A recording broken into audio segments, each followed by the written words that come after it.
지금 부동산 폭락을 걱정할 때가 아니고 정말 진짜 땡땡땡을 대비하라. 시청자 여러분 안녕하십니까? 돈 되는 부동산 박윤 대표입니다. 오늘은 제가 부동산 폭락을 걱정하시는 분들이 많은데요.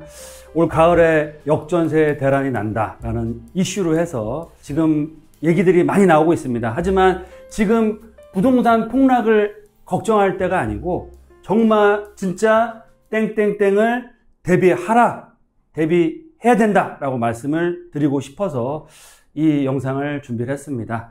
오늘 주제, 부동산 폭락 걱정할 때가 아니고 진짜 무엇을 대비하라 라는 내용 말씀드리겠습니다. 우리가 지금 부동산 폭락을 걱정할 때가 아니고요. 진짜 뭘 대비를 해야 될까요?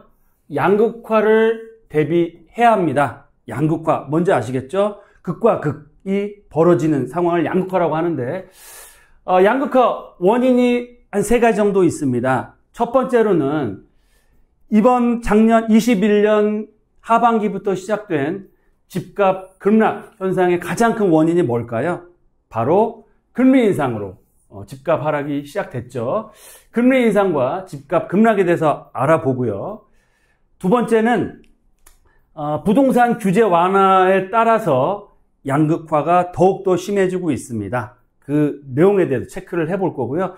세 번째로는 양극화가 심해지면 심해질수록 상급지로 쏠림 현상이 더욱더 심해지고 있다. 이 3가지 포인트를 살펴보고 앞으로 우리가 어떻게 양극화 시대에 적응을 하고 양극화 시대에 돈을 벌 수 있는지 알아볼 수 있도록 하겠습니다. 네, 이번 집값 하락 급락 장세에서 살아남을 수 있는 그런 부동산 그리고 지금 반등을 하고 있는 부동산들이 있습니다. 그 지역 어디냐? 첫 번째로는 자산가들이 선호하는 지역이 바로 금리 인상과 집값 급락에서 회복하고 있다. 가장 먼저 자산가, 쉽게 얘기해서 부자들이죠. 부자들이 살고 있거나 살고 싶어하는 지역이 요번에 금리 인상 효과에 대해서 효과가 굉장히 적다라고 판명이 됐습니다. 왜 그러느냐? 금리 인상과 하락장에서 비교적 집값의 하락폭이 적었고요. 그리고 작년 말, 올 초에 바닥을 찍고 지금 급반등을 하는 지역이 바로 자산가, 부자들이 선호하는 지역이다라고 보시면 좋을 것 같습니다. 두 번째, 자본이 적은 2030 세대들이 매수를 많이 한 지역, 특히 영끌 매수라고 했는데요. 이런 지역들은 이번 금리 인상에 따른 집값 급락에 가장 큰 타격을 받았고요. 이번 반등장에도 반등폭이 굉장히 제한적이다라고 보시면 좋을 것 같습니다. 서울 또 수도권의 핵심 지역을 제외한 지방 같은 경우는 폭락 장세가 아직도 이루어지고 있다라고 보시면 좋을 것 같은데 제가 항상 말씀드린 투자 지역은 어디다? 서울. 그 중에서도 핵심권역이다라고 말씀을 드리죠. 그 지역 중심으로 말씀을 드리겠습니다. 세 번째로는 이런 부동산 자산의 격차가 시간이 가면 갈수록 더욱더 심화되고 있다라고 보시면 좋겠습니다. 제가 이번 집값 급락 장세가 금리 인상으로 발생을 했는데 이런 금리 인상의 효과가 시장에 어떻게 반영이 되는지 좀 도표를 준비를 했습니다. 서울 아파트 가구당 평균 가격 추이를 좀 살펴볼 텐데요. 13년 전으로 돌아가서 2010년도에 송파구의 평균 아파트 가격이 8억 3천만 원, 또 서초가 11억 2천만 원대, 강남구가 11억 7천만 원대였습니다. 13년이 흐른 후에 지속적으로 집값 상승을 했죠. 그래서 2021년 하반기에 상한가를 치고 지금 가격이 빠졌습니다. 그럼에도 불구하고 서초구의 아파트 가격은 26억 8천만 원대고요. 강남권역은 24억대, 송파구 또한 18억대입니다. 서초 강남권은 거의 3배 가까이 가격 상승을 했고요. 송파구 같은 경우는 한 2.5배 정도 가격 상승을 했습니다. 그에 비해서 금천구나 노원구나 도봉구, 즉 조금 자금이 부족하신 분들이 거주하시거나 매수하시는 지역의 시세를 보면 2010년도에 도봉 3억대 초반에 있던 금액들이 지금 상한가를 치고 가격 좀 조정된 상태에도 6억대, 7억대입니다. 그러면 거의 2배 정도 올랐다고 보시면 좋을 것 같은데요. 보시는 것처럼 서울에서도 상급지 같은 경우는 거의 3배 이상, 3배 가까이 올랐고요. 나머지 지역 같은 경우는 2배 정도밖에 오르지 못했다라고 보시면 좋을 것 같습니다. 이런 자료를 보시더라도 자산가들이 선호한 지역과 일반 비자산가들이 매수하는 지역과의 가격 폭은 굉장히 크다라고 말씀드리겠고요. 자산 상하위 20% 가구 격차는 점점 더 벌어지고 있습니다. 상위 20%는 13억 4,700만 원대에서 16억대까지 올라왔고요.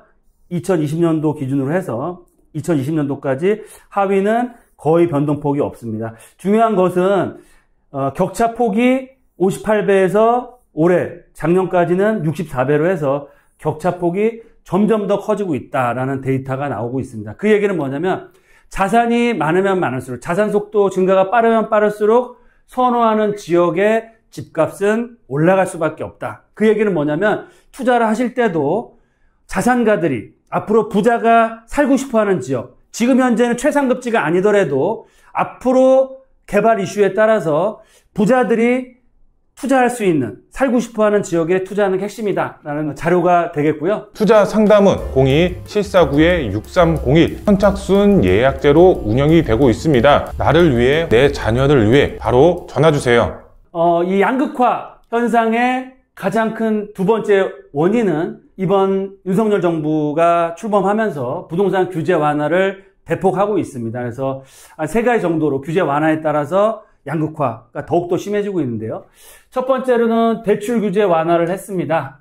다양한 내용들이 있지만 15억 이상 대출이 금지됐었는데 이번에 폐지가 되면서 15억 이상의 고가 아파트 매수를 하고 싶은 수요가 올라갔죠. 따라서 강남 3구나 마용성 지역이나 한강변 있는 아파트들 또한 대출을 활용해서 집을 살 수 있게 됐다. 두 번째로는 부동산 규제를 완화하고요. 청약시장 규제를 완화함에 따라서 청약시장의 양극화가 더욱더 벌어지고 있습니다. 서울이나 수도권 핵심 지역 인기 지역, 지금 청약 경쟁률 수도권이 20대 1을 넘겼고요. 서울 같은 경우는 50대 1이 넘어가고 있는 상황입니다. 그럼에도 불구하고 비인기 지역, 지방이나 비핵심 지역의 아파트 청약 경쟁률은 거의 지금 미분양이 아직도 속출하고 있다라고 보시면 좋을 것 같습니다. 그래서 청약시장 규제 완화에 따라서 이제는 인기 지역과 비인기 지역의 격차가 더욱더 벌어지고 있고요. 세 번째로는 양도소득세 중과를 한시적으로 완화했죠. 그래서 올 하반기에 폐지를 하겠다라는 내용도 나오고 있는데요. 양도소득세, 과거에는 다주택자들이 집을 팔고 싶어도 팔 수가 없었죠. 양도소득세가 50%, 60%까지 나오기 때문에 팔면 남는 게 없기 때문에. 하지만 양도세 중과 완화 폐지가 됨에 따라서 다주택자들 입장에서는 상대적으로 투자 가치가 적은 지역에 매물을 팔고 싶겠죠. 가격이 많이 안 올랐기 때문에 양도소득세가 작게 나오겠죠. 그래서 매물은 증가하고 매물이 증가하면 당연히 가격대는 떨어질 수밖에 없죠. 즉 서초구에 아파트가 한 채 있고 예를 들면 관악구에 아파트가 한 채 있다. 당연히 투자 수익 금액으로 봤을 때는 관악구가 적고 서초가 높겠죠. 그러면 서초를 먼저 팔 사람이 누가 있겠습니까? 당연히 비핵심 지역인 관악구에 있는 매물을 먼저 던지기 때문에 이런 지역의 매물 적체 현상, 가격 상승이 제한적이 될 수밖에 없다라고 보시면 좋겠습니다. 네, 이런 또 양극화 현상이 더욱더 심해짐에 따라 상급지에 대한 쏠림 현상이 더욱더 심화되고 있습니다. 왜 그러느냐? 첫 번째로는 주택 수요와 공급의 불일치가 심화되고 있죠. 일례로 서울이나 핵심적인 수도권 지역의 수요는 늘어나는 반면에 지방 같은 경우는 인구수도 감소하고 일자리가 계속해서 줄어들다 보니까 이런 수요는 줄어들고 공급은 또 늘어났기 때문에 이런 불일치가 심화되고 있다라고 보시면 좋을 것 같습니다. 두 번째로는 안전자산 선호 현상이 이번 집값 급락기에 더욱더 심해졌습니다. 즉 강남권이나 한강변이나 마용성 지역 같은 경우는 아파트를 사놓으면 가격이 좀 빠진다고 하더라도 가격 상승기에는 더 많이 올라갈 수 있기 때문에 내가 돈이 있으면 현금을 가지고 있기보다는 인플레이션 해치를 하기 위해서나 투자 가치를 위해서 안전한 그런 부동산, 가격은 하락기에는 덜 떨어지고 상승계는 많이 올라갈 수 있는 그런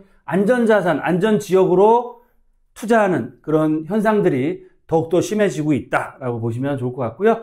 세 번째로는 자산과 소득이 점점 더 양극화되고 있습니다. 즉 급여가 높은 분들 또는 사업을 해서 이런 사업 소득이 높아지신 분들은 점점 더 늘어나지만 그렇지 않은 하위에 계신 분들은 소득이나 자산 자체가 거의 늘어나지 않고 있다. 따라서 자산과 소득이 늘어난 지역에 거주하실 분들은 당연히 상급지를 원하겠죠. 따라서 상급지 아파트로 쏠림 현상이 더욱더 심해지고 있다.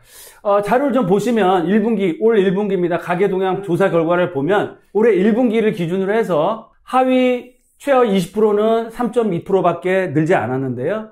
소득 5위분 최상위 20%는 6%가 증가했습니다. 그래서 소득 자체도 월평균 소득 자체가 1,000만 원이 넘어가고 있고요. 1분위 가구의 처분 가능 소득은 85만 원밖에 안 늘었지만 상위 20%의 처분 가능 소득은 무려 900만 원 가까이 늘었다라고 보시면 좋을 것 같습니다. 이렇게 자산과 소득이 점점 더 양극화되고 있고요. 제가 늘 서울과 수도권, 경부선 라인, 서울, 강남권, 한강변, 용산을 중심으로 한 마영성 지역, 그리고 수도권 지역은 강남, 분당, 판교, 화성, 평택 라인을 보시고 이 T자 라인, 한강변과 경부선 라인을 중심으로 투자를 하시라고 말씀드린 이유가 있습니다. 왜 그러느냐? 지역별 상위 1% 근로소득자 현황을 보시면 정확히 알 수 있는데요. 서울이 무려 8만 6천 명이 서울에 거주를 하고요. 경기 지역이 5만 2,600명이 있습니다. 그리고 세 번째가 부산인데 급격하게 낮아지죠. 급여를 받는 1% 소득자가 부산은 8,500명이 채 안 되고요. 나머지는 거의 얘기할 게 없습니다.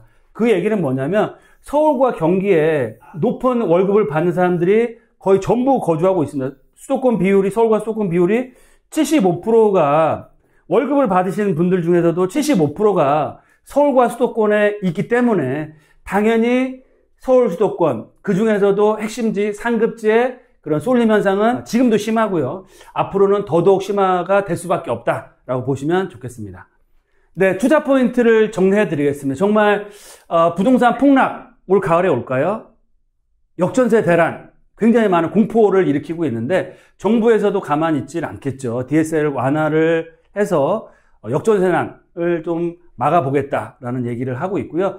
생각보다 역전세 대란 때문에 집값 폭락할 가능성은 희박해 보입니다. 따라서 앞으로 우리가 집값 폭락을 걱정하기보다 이런 지역별, 소득별 양극화가 더욱더 심해지고 있는데 이런 양극화 시대에 살아남고 정말 성공적인 부동산 투자를 할 수 있는 방법 3가지로 말씀드리겠습니다. 첫 번째, 양극화 시대 생존 방법. 가장 중요한 건 뭘까요? 바로 소득 수준을 높이고요. 이 소득 수준, 즉 종잣돈을 만들어서 종잣돈을 가지고 정말 부자들이 살고 싶고 선호하는 지역에 부동산에 투자하는 게 가장 중요한 생존 법칙이다라고 말씀을 드리겠습니다. 두 번째로는 각 상황별 투자 전략을 말씀드릴 텐데요. 무주택자, 주택이 없으신 분들은 청약에 적극적으로 나서시면 좋을 것 같습니다. 공공택지는 말할 것도 없고요. 3기 신도시, 요즘에 나오고 있는 뉴홈이라든지 또 민간 택지개발지구에서도 재개발이나 재건축, 핵심 입지가 좋은 지역 청약 적극적으로 공략을 하시면 좋을 것 같고요. 분양가는 안 떨어집니다. 건축비나 여러 가지 상황 자체가 앞으로는 분양가는 더욱더 올라갈 수밖에 없는 상황이기 때문에 청약을 하시거나 아니면 입주권 투자도 좋은 투자 방법이 될 것 같습니다. 앞으로 1, 2년, 2, 3년 안에 신축 아파트 입주할 수 있는 입주권, 최근에 분양가가 굉장히 많이 올라가고 앞으로도 분양가 더 올라간다는 그런 내용들을 아시는 똑똑한 분들이 입주권 투자를 많이 하셔서 작년보다 무려 5배 이상 입주권 거래가 증가하고 있다. 따라서 주택이 없으신 분들은 청약이나 입주권을 적극적으로 검토해 보셔라 라고 말씀을 드리겠고요. 주택이 있는 1주택자 분은 지금 살고 있는 그 지역에서 더 나은 상급지로 갈아타기를 하시기를 바라겠고요. 신축으로 갈아타면 워낙 좋겠지만 매매 가격 때문에 부담된다라고 하시면 입주 5년에서 10년 된 준신축도 갈아타기에 좋은 종목으로 보시고 갈아타기를 하시면 좋을 것 같고요. 다주택자분들은 일단 똘똘한 채가 가장 중요하겠죠. 정말 상급지, 좋은 지역의 집을 보유하시고 주택임대사업자를 활용하셔서 핵심 지역의 재건축이나 재개발에 투자를 하셔라 라고 말씀을 드리겠습니다. 또한 마지막으로 투자를 하실 분 중에서 투자 금액이 크지 않으신 분들은 재건축 같은 경우는 기본적으로 투자 금액이 최소한 5억에서 10억 이상 투자가 되기 때문에 상급지 기준으로 좀 소액으로 투자하셔야겠다는 분들은 서울에서도 핵심 지역, 정비사업, 마용성 지역, 도심권에 소액 투자를 하시는 게 좋은 투자 방법이 될 수 있겠고요. 이런 양극화 시대에 살아남을 수 있는 정말 좋은 방법이 될 수 있다라고 말씀드리겠습니다. 특히 마지막으로 지금 상급지 투자하시면 좋겠지만 여건이 안 되시는 분들도 포기하지 마시고요. 향후에 앞으로 상급지가 될 수 있는 개발 이슈가 될 수 있는 그런 지역 집중적으로 투자를 하셔라라고 말씀드리겠고요. 그런 지역 중에서도 종목은 정비사업. 앞으로 윤석열 정부와 오세훈 시장이 서울 시내 민간 방식의 규제 완화와 활성화를 통해서 앞으로 주택 공급을 굉장히 많이 할 겁니다. 특히 내년 봄에 총선이 있기 때문에 앞으로 더욱더 많은 규제 완화가 예상되기 때문에 재건축이나 재개발이 최고가 될 수 있기 때문에 이런 지역 중심으로 해서 투자를 하셔서 정말 앞으로 더욱더 심해질 수밖에 없는 부동산 양극화 시대에 살아남을 수 있는 그런 투자자가 되시기를 진심으로 바라겠습니다. 네, 오늘은 정말 지금 시점에서 부동산 폭락한다라고 걱정할 게 아니고요. 앞으로 부동산 하락장이 끝나고 정말 상승장이 왔을 때 더더욱 심해질 수밖에 없는 양극화 시대에 살아남을 수 있는 방법에 대해서 말씀을 드렸습니다. 오늘 제 방송이 투자자분들에게 좋은 내용이었으면 좋겠고요. 무주택자분들은 하루라도 빨리 집을 마련하시고요. 1주택자는 지금 살고 계신 지역보다 더 좋은 지역으로 또 주택이 있으면서 투자를 하실 분들은 주택임대사업자를 활용해서 서울 핵심 지역의 재건축이나 재개발 사업 투자를 하시기를 말씀드리겠습니다. 날씨가 더워지고 있습니다. 늘 건강하시고요. 하시는 사업 잘 되시길 바라면서 또 다음 방송과 특강 시간에 만나 뵙도록 하겠습니다. 감사합니다.